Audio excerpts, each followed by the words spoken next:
অদ্য 23/8/2026 তারিখ ভোরবেলা আমাদের ফুলবাড়ি ফাঁড়ির এসআই তুজাম্মেল নিয়মিত টহল ডিউটি করছিল।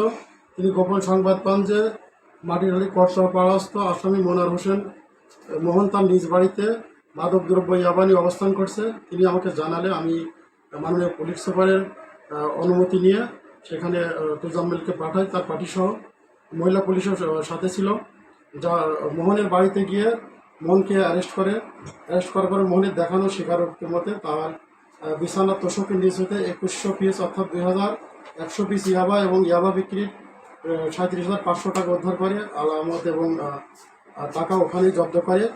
আসামির বিরুদ্ধে বিগত দিনে 7টি মাদক মামলা রয়েছে। আসামি আমাদের থানা হেফাজত আছে।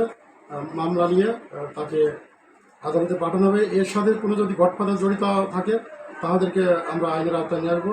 এবং বগুড়া শহরে যেসব মাদক ব্যবসায়ী আছে তাদেরকে সতর্ক করছি, আপনারা মাদক ছেড়ে ভালো রাস্তা আসুন। আমরা আপনাদের শত্রু না, আপনারা অন্য কর্ম করে খান। যদি মাদকের সাথে জড়িত থাকে তাহলে অবশ্যই সবাইকে আইনের আওতায় নিয়ে আসা হবে।